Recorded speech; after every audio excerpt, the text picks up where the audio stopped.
ये है इराक, जो अपने अंदर हजारों साल की तारीख और बेपनाह नेचुरल रिसोर्सेज समेटे हुए है। इराक हजारों साल से सारी बड़ी ह्यूमन सिविलाइजेशंस के क्रॉस रोड पर मौजूद रहा है और कहा जाता है कि एग्रीकल्चर, लैंग्वेज, मैथमेटिक्स, इंजीनियरिंग, इन चारों चीजों की शुरुआत इराक से ही हुई थी। दुनिया के सारे बड़े रिलीजन्स और तारीखी किताबों में आपको इराक का जिक्र मिलेगा। बेबीलोन या जिसे बाबुल भी कहा जाता है, वो आज से तकरीबन 2500 साल पहले दुनिया का सबसे डेवलप्ड और अमीर तरीन शहर था। ये शहर इंजीनियरिंग का ऐसा शाहकार था कि आज भी रिसर्चर्स बेबीलोनियंस की नॉलेज और टेक्नोलॉजी पर हैरान हैं। बेबीलोन में मौजूद हैंगिंग गार्डन्स आज भी एक मिस्ट्री है और 7 वंडर्स ऑफ द वर्ल्ड में शामिल है। तो मतलब एक ऐसा कंट्री जो हजारों साल से सिविलाइजेशंस और कल्चर का हब रहा है, वो आज वॉर, सेक्टेरियन वायलेंस और इंस्टेबिलिटी का गढ़ क्यों बन चुका है? पिछले तकरीबन 100 साल से इराक मुसलसल इंस्टेबिलिटी का शिकार है और एक ना खत्म होने वाली आग है जो इराक में लगी हुई है। आज इराक का हाल ये है कि इराक पर 5 अलग अलग ग्रुप्स हुकूमत कर रहे हैं। सेंट्रल और सदर्न इराक, जिसमें बगदाद के आसपास और ईरानी बॉर्डर के आसपास का सारा एरिया है, वो शिया ग्रुप EMF के कंट्रोल में है। नॉर्दर्न इराक कुर्दिश पेशमरगा के कंट्रोल में है और यहाँ पर भी स्पेशली इरबिल, सुलेमानिया और दोहुक तक का सारा एरिया एक बिल्कुल ऑटोनमस रीजन है जिसे इराकी कुर्दिस्तान कहते हैं और यहाँ इन लोगों की अपनी गवर्नमेंट, प्राइम मिनिस्टर और आर्मी है।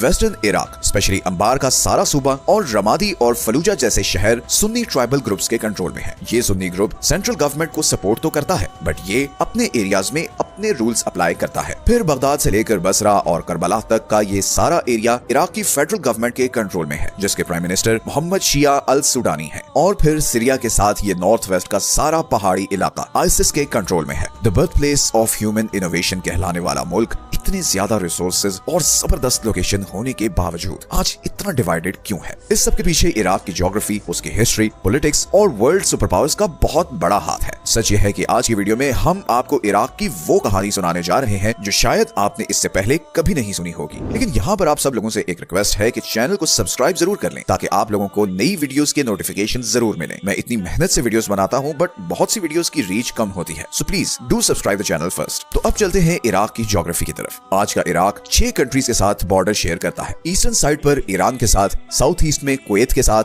साउथ में सऊदी अरेबिया के साथ, वेस्ट में जॉर्डन, नॉर्थ वेस्ट में सीरिया और नॉर्थ में तुर्की के साथ। इराक के ज्यादातर हिस्से पर रेगिस्तान है, स्पेशली वेस्ट और साउथ में। लेकिन इन्हीं रेगिस्तानों के बीच 2 ऐसे बड़े दरिया हैं जिनकी वजह से हजारों साल से यहाँ सिविलाइजेशंस आबाद होती आई हैं। एक है रिवर टिग्रिस और दूसरा है रिवर यूफ्रेट्स, जिसे दरियाए फरात भी कहते हैं। तुर्की से शुरू होने वाले ये दोनों दरिया तुर्की से इराक में आते हैं और इराक को क्रॉस करते हुए पर्शियन गल्फ में जाकर गिरते हैं। इन रिवर्स की वजह से ही यहाँ पर आप मैप पर ये लश ग्रीन रीजन देख सकते हैं। इसे मेसोपोटामियन प्लेन्स कहते हैं और ये हमारी दुनिया के सबसे फर्टाइल एरियाज में से एक है। ये दोनों दरिया ही इराक की लाइफलाइन है। लेकिन इन्हीं दरियाओं को लेकर इराक का सीरिया और तुर्की के साथ मसला भी चल रहा है। तुर्की ने यूफ्रेट्स और टिग्रिस रिवर पर डैम्स बनाए हैं, जैसे अतातुर्क और लीसू डैम, जिनकी वजह से इराक में इन दरियाओं का फ्लो बहुत कम हो गया है। इसी तरह सीरिया ने भी यूफ्रेट्स रिवर पर तबका डैम बनाया है, जिससे इराक में पानी का फ्लो कम हो गया है और इसीलिए इराक की इन दोनों कंट्रीज के साथ डिप्लोमेटिक टेंशन भी चल रही है। इराक के नेचुरल रिसोर्सेज की बात करें तो इराक के पास दुनिया के 5वें सबसे बड़े ऑयल और दुनिया के 12वें सबसे बड़े नेचुरल गैस के रिजर्व्स हैं। इंटरेस्टिंगली ये सारे ऑयल रिजर्व्स बसरा के आसपास शिया मेजॉरिटी एरियाज या फिर नॉर्थ में कुर्दिश मेजॉरिटी एरियाज में है। और इराक में जो इंटरनल सिविल वॉर की एक आग लगी हुई है, उसकी एक वजह ये भी है। लेकिन ये तो अभी हमने सिर्फ इराक की बेसिक ज्योग्राफी को डिस्कस किया है। अब हम जाने लगे हैं इराक की सारी प्रॉब्लम्स की रूट कॉज की तरफ और उसके लिए हमें जाना होगा हिस्ट्री में। रिकॉर्डेड हिस्ट्री में इराक का पहला जिक्र मिलता है आज से 5000 साल पहले सुमेरियन सिविलाइजेशन में। तब इसे मेसोपोटामिया कहा जाता था, मतलब 2 दरियाओं के बीच की जमीन, और तब इसमें आज के इराक, ईरान, सीरिया और तुर्की के कुछ पार्ट्स भी शामिल थे। ये सुमेरियन ही वो सिविलाइजेशन थी जिसने यहाँ पर एस्ट्रोनॉमी, मैथमेटिक्स और एडमिनिस्ट्रेशन की बुनियाद रखी। फिर 2334 BCE से लेकर 2154 BCE तक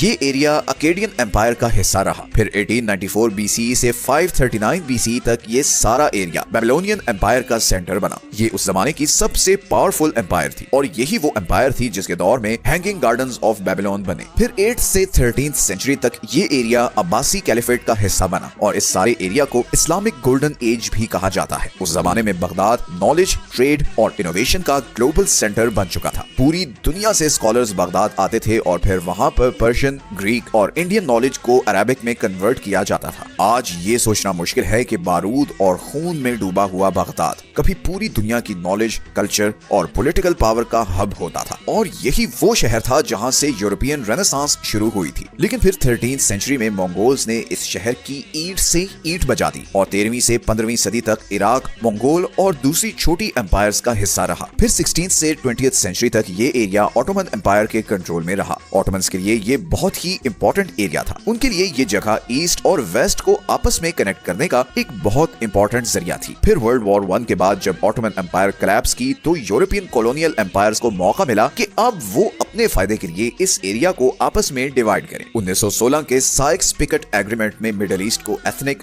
रिलीजियस और ट्राइबल ग्राउंड रियलिटीज के बिल्कुल ऑपोजिट ब्रिटेन और फ्रेंच एम्पायर ने आपस में डिवाइड कर दिया। ब्रिटिश एम्पायर ने आर्टिफिशियल बॉर्डर्स बनाए और इस सारे एरिया को तुर्की, सीरिया, ईरान और इराक में डिवाइड कर दिया। ये डिवीजन कुछ भी सोचे समझे बगैर की गई थी। बिल्कुल डिफरेंट कल्चर और जुबान बोलने वाले लोगों को एक ही मुल्क में इकट्ठा कर दिया गया। ऑटोमन एम्पायर के दौर में मोसुल, बगदाद और बसरा इंडिपेंडेंट सूबे थे, पर ब्रिटेन ने उन्हें इराक में शामिल कर दिया। हालांकि इन तीनों प्रोविंसेस की डेमोग्राफिक्स बहुत डिफरेंट थे। फॉर एग्जांपल, मोसुल में मेजॉरिटी कुर्दिश लोग रहते थे, बगदाद में सुन्नी अरब मुस्लिम्स रहते थे, जबकि बसरा में ज्यादातर शिया अरब मुस्लिम्स रहते थे। तो साउथ में शिया अरब, सेंटर में सुन्नी अरब और नॉर्थ में कुर्द। इसी तरह कुवैत, जो पहले इराक का हिस्सा था, उसे इराक से अलग कर दिया। और फिर 1921 में ब्रिटेन ने यहाँ पर एक सुन्नी लीडर किंग फैसल को हुकूमत दे दी। एक शिया और कुर्दिश मेजॉरिटी कंट्री में सुन्नी बादशाह को लगाना इस बात का सबूत था कि ब्रिटेन ने ये डिवीजन करते वक्त ग्राउंड रियलिटी को बिल्कुल इग्नोर किया है। ब्रिटेन के इन डिसीजंस के नताइज इराक को अगले 100 साल तक भुगतने पड़े हैं। 1932 में इराक ब्रिटिश कंट्रोल से आजाद तो हो गया, मगर उसकी ऑयल इंडस्ट्री ब्रिटिश कंट्रोल में ही रही। 1930 से 1970s के आखिर तक इराक पॉलिटिकल इंस्टेबिलिटी और मिलिट्री कूज का शिकार रहा और फाइनली 1979 में सद्दाम हुसैन इराक के डिफैक्टो रूलर बनकर उभरे। सद्दाम ने सुन्नी आइडियोलॉजी को प्रमोट किया और शिया कम्युनिटी को सप्रेस किया, और इसी के नतीजे में 1980 से 1988 के बीच ईरान इराक वॉर भी हुई, जो शायद मिडिल ईस्ट की हिस्ट्री की सबसे डेडली वॉर थी, और हमने इस पर एक वीडियो भी बनाई हुई है। फिर 1990 में सद्दाम ने कुवैत पर अटैक किया, जिसके बाद इराक वर्सेस गल्फ वॉर शुरू हो गई। इसके नतीजे में इराक पर बहुत सैंक्शंस लगाई गईं और इराक को इकोनॉमिकली बहुत नुकसान हुआ। फिर 2003 में अमेरिका ने इराक पर अटैक किया और सद्दाम हुसैन की गवर्नमेंट उल्टा दी। सद्दाम हुसैन के जाने से एक पावर वैक्यूम पैदा हो गया और यहीं से आगाज हुआ इराक में एक डार्क पीरियड का। सद्दाम हुसैन के हारने के बाद हजारों की तादाद में सुन्नी फौजी बेरोजगार हो गए और फिर ये फौजी देख रहे थे कि सद्दाम के जाने से जो पावर वैक्यूम पैदा हुआ है उससे शिया ग्रुप्स फायदा उठा रहे हैं। तो इन सुन्नी कमांडर्स में बहुत गुस्सा था और इसी गुस्से का फायदा उठाया अबू मुसब अल जरकावी ने और अलकायदा के नाम से एक ऑर्गेनाइजेशन बनाई। इस ग्रुप के सिर्फ 2 ऑब्जेक्टिव्स थे। पहला था अमेरिका को इराक से निकालना और दूसरा था नई आने वाली शिया गवर्नमेंट को उल्टाकर सुन्नी मेजॉरिटी गवर्नमेंट लाना। इसके बाद इराक में एक ऐसी खूनी सिविल वॉर शुरू हुई जिसकी कहीं मिसाल नहीं मिलती। सुन्नी, शिया, कुर्द तीनों ग्रुप्स अपने अपने फायदे के लिए आपस में लड़ रहे थे और हजारों लोग मारे जा रहे थे। इन तीनों ग्रुप्स को बाहर के कंट्रीज सपोर्ट कर रहे थे और मैं आगे चलकर बताऊंगा कि कौन सा कंट्री किस ग्रुप को और क्यों सपोर्ट कर रहा था। 2006 में अल जरकावी मारे गए तो अलकायदा ने अपना नाम चेंज करके इस्लामिक स्टेट ऑफ इराक यानी शॉर्ट फॉर्म में ISI कर दिया। फिर 2010 में अबू बकर अल बगदादी ISI का लीडर बन गया और तभी सीरिया में भी सिविल वॉर शुरू हो गई, जिसका इस ग्रुप ने भरपूर फायदा उठाया। अब सीरिया से भी लोग ISI में शामिल हो रहे थे और इसीलिए 2013 में अबू बकर बगदादी ने अब ISI का नाम चेंज करके ISIS यानी Islamic state of Iraq and Syria कर दिया। 2014 में ISIS ने नॉर्दर्न और वेस्टर्न इराक के बहुत से एरियाज और इवन मोसुल पर भी कब्जा कर लिया। मोसुल इराक का दूसरा सबसे बड़ा शहर है, तो इट वाज अ साइन कि अब ISIS बहुत जल्द बाकी इराक पर भी कब्जा कर लेगी। और यहीं पर सऊदी अरेबिया और दूसरे गल्फ कंट्रीज को खतरा महसूस हुआ कि अगर इस तरह के हार्ड लाइन ग्रुप की यहाँ इराक में हुकूमत आ गई तो फिर बाकी गल्फ कंट्रीज की खैर नहीं होगी। सऊदी अरब, कतर और UAE ने मिलकर अमेरिका को पुश किया और 2014 में ही अमेरिका ने इराक के कुर्दिश फाइटर्स, शिया फाइटर्स और लोकल ट्राइबल फाइटर्स के साथ मिलकर ISIS के खिलाफ लड़ाई शुरू की, जो 2017 में जाकर खत्म हुई जब ISIS को शिकस्त हुई और मोसुल को ISIS आईसिस के कंट्रोल से आजाद करवा लिया गया और इराक में एक शिया मेजॉरिटी सेंट्रल गवर्नमेंट इंस्टॉल की गई। तब से लेकर आज तक इराक इस सिचुएशन में है जैसे वीडियो के शुरू में बताया था। इराक अब 5 ग्रुप्स के बीच डिवाइडेड है और हर ग्रुप के पीछे किसी बाहर के कंट्री का हाथ है। ईरान, जिसके साथ इराक का सबसे लंबा बॉर्डर है, वो बहुत हैवीली शिया ग्रुप पीएमएफ को सपोर्ट करता है। इराक की सेंट्रल गवर्नमेंट में भी ईरान का बहुत इन्फ्लुएंस है। तुर्की की तरफ आए तो उसका एक बड़ा कॉम्प्लेक्स रिलेशनशिप है।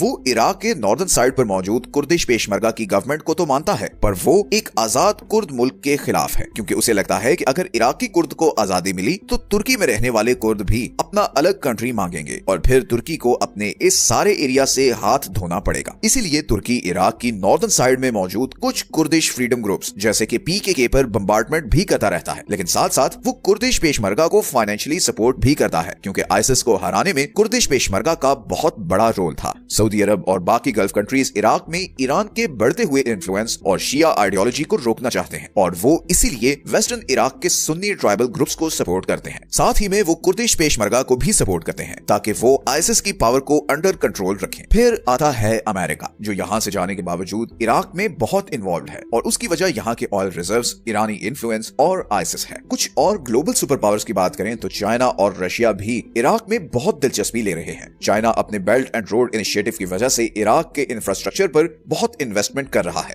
वो इस रोड प्रोजेक्ट को सुएज कैनाल का ऑल्टरनेटिव बनाना चाहता है। दूसरी तरफ रशिया की इराक पर कड़ी नजर इसलिए है क्योंकि सीरिया में उसके बहुत हाई स्टेक्स हैं। बशार अल असद की गवर्नमेंट को रशिया सपोर्ट कर रहा था और जिस जियोपॉलिटिकल हॉटस्पॉट पर अमेरिकन प्रेजेंस होगी वहां पर रशिया भी जरूर घुसेगा। तो ऑल इन ऑल इराक बहुत कॉम्प्लेक्स सिचुएशन में है और कहीं ना कहीं इस सब की रूट कॉज वर्ल्ड वॉर 1 के बाद यूरोपियन पावर्स ने जो बॉर्डर्स बनाए थे वो है। आज इराक अंदर से इतना डीपली डिवाइडेड है कि कोई भी एक ग्रुप या बाहर का कंट्री यहाँ पर पीस कायम नहीं कर सकता। या तो 100 साल पहले डिवाइड किए गए बॉर्डर्स को रिवर्स करना पड़ेगा या फिर मैस स्केल ब्रेन वॉशिंग करनी पड़ेगी, जिससे इराकियों के बीच जो आपस में नफरत है वो खत्म हो। इराक की 60% पॉपुलेशन यंग है और उनके फ्यूचर के लिए इराक के ही सब बड़ों को मिलकर बैठना होगा। जब तक इराक में अमन नहीं होगा, मिडिल ईस्ट आगे नहीं बढ़ सकता। इसराइल पैलेस्टाइन की तरह इराक भी दुनिया का एक फ्लैश पॉइंट है जिसको ठीक किए बगैर मिडिल ईस्ट के प्रॉब्लम्स हल नहीं हो सकते। वीडियो अच्छी लगी है तो चैनल को जरूर सब्सक्राइब करें। मिलते हैं नेक्स्ट वीडियो में एक और टॉपिक के साथ। अपना ख्याल रखें। अल्लाह हाफिज।